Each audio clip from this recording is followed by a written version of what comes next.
Prandaj ajo ka përgjegjësi që para qytetarëve të sqaroj se çfarë është hyri që në momentet e fundit të tërhiqej nga rruga kushtetuese dhe ligjore e emërimit të anëtarit të dytë të PDK-s në Komisionin Qendror të Zgjedhjeve. Vendimi i fundit i presidentes Osmani për mosemërimin e anëtarit të dytë Partisë Demokratike të Kosovës në Komisionin Qendror të Zgjedhjeve është cenim i kushtetutshmërisë, demokracisë dhe i zgjedhjeve në Republikën e Kosovës. Në fund mandatit të saj, në vend se atë lëndë ndonjë shenjë të mirë në postin e parës së shtetit, Osmani ka vendosur që të mos e respektojë kushtetutën e vendit, por as praktikën e mëhershëm institucionale të ndjekur edhe nga vetë ajo. Sikur kjo të mos mjaftonte, presidenti Osmani, në shkresën e datës 9 mars, drejtuar kryetarit Bedri Hamza, ka kërkuar që të propozojë me shkrim kandidatët për anëtarë të Komisionit Qendror të Zgjedhjeve. Pra, jo propozimin e një kandidati,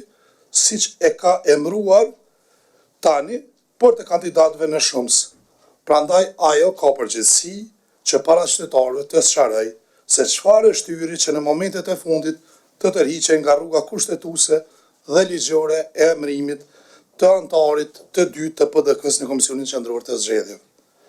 Të nderuar përfaqësues të media, KQZ nuk është institucion i shumicës parlamentare, por është institucion i pavarur kushtetues, i balancës demokratike dhe përfaqësimit të drejtë politik. Andaj mosemërimi i përfaqësuesit të dytë të PDK-s në Komisionin Qendror të Zgjedhjeve është kundërshtim të drejtë për drejtë me paragrafin 4 të nenit 139 të Kushtetutës së Kosovës. Në këtë nen është e përcaktuar qartë se 6 anëtarë të Komisionit Qendror të Zgjedhjeve emërohen nga 6 grupet më të mëdha parlamentare, përkatësisht nga subjektet shqiptare të përfaqësuara nga në Kuvendin e Kosovës, ndërsa 4 vende tjera janë të rezervuara për komunitetin jo shumicë. Në situatën aktuale të rezultateve zgjedhore të 28 dhjetorit, pra në Kuvend janë përfaqësuara vetëm 4 grupe parlamentare, 4 subjekte politike: Lëvizja Vetëvendosje, Partia Demokratike e Kosovës, Lidhja Demokratike dhe Aleanca për Armërinë e Kosovës. Kushtetuta ka dhënë zgjidhje pa komplikuar situatën. Kushtetuta ka parashikuar rrethanën ku në Kuvend nuk janë 6 grupe parlamentare shqiptare dhe ka ofruar zgjidhje konkrete. Grupet më të mëdha parlamentare kanë të drejtë të emërojnë anëtar shtesë derisa të plotësohet numri prej 6 përfaqësuesish.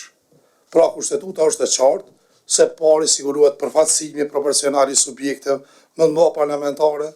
dhe së dyti, meqense se pas zgjedhjes së 28 dhjetorit janë vetëm 4 grupe parlamentare, pra mungesë numrit mjaftueshëm prej 6 grupe,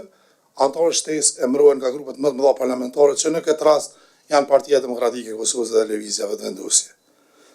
Derisa për Lëvizjen Vetëvendosje ka emëruar 2 anëtarë, për Partinë Demokratike është emëruar vetëm 1 anëtar. Refuzimi i Osmanit dhe fshehja pas referimit të çështjes në gjykatën kushtetuese, kur kushtetuta është e qartë dhe praktika institucionale e ndjekur nga vetë ajo është tashmë konsoliduar, është dëmtimi i qëllimshëm i përfaqësimit të Partisë Demokratike në Komisionin Qendror të Zgjedhjeve dhe rrimisht dobësim i rolit të opozitës në këtë institucion kyç të administrimit të zgjedhjeve në këtë fazë kritike politike për shtetin tonë. Në procesin e ri të zgjedhjeve të jashtëzakonshme, në cilën Kosova pritet të hyjë brenda pak ditësh, opozita po përjashtohet nga roli i saj në administrimin dhe garantimin e procesit zgjedhor. Ky realitet krijon një pavarazi të papranueshme në garën politike. Një proces zgjedhor pa përfaqësim të plotë dhe të pabarabartë në KQZ nuk mund të prodhojë besim publik, por vetëm dyshime për ndikim politik dhe deformim të vullnetit qytetar. Për rrjedhoj, ky zhvillim nuk cënon vetëm opozitën, por rrezikon edhe legitimitetin e zgjedhjeve dhe standardet demokratike të Republikës së Kosovës. Edhe në vitin 2021, në vitin e parë të mandatit të saj, Osmani ishte përpjekur për të gjetur ndonjë mundësi që të çojë përpara kërkesën kundër kushtetuese të Lëvizjes Vetëvendosje për emërimin e anëtarit të tretë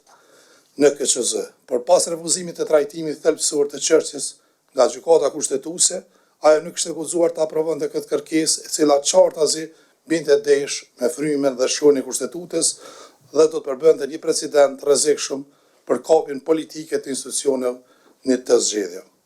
Në këtë rast, nëse gjykata kushtetuese nuk do të kthejë përgjigje ashtu siç bëri në vitin 2021, pas datës 4 prill në postin e parë së shtetit do të vendosë si ushtrues detyre presidentit Albulena Agjiu, një person me bagazh të madh antikushtetues dhe antiligjor, e cila sigurisht është e gatshme për kapitalizimin e shkeljes së rrallës së Kushtetutës së Kosovës dhe të vendosë në mënyrë arbitrare QPDG-s mos i takojë drejta për përfaqësim në KQZ me 2 anëtar, duke na detyruar kështu që të drejtohemi gjykatës kushtetuese, e cila deri sot do të trajtonte juridikisht çështjen lëvizjeve vendose, praktikisht do të bënte një mori shkeljesh dhe abuzimesh në organizimin e zgjedhjeve. Të nderuar qytetarë,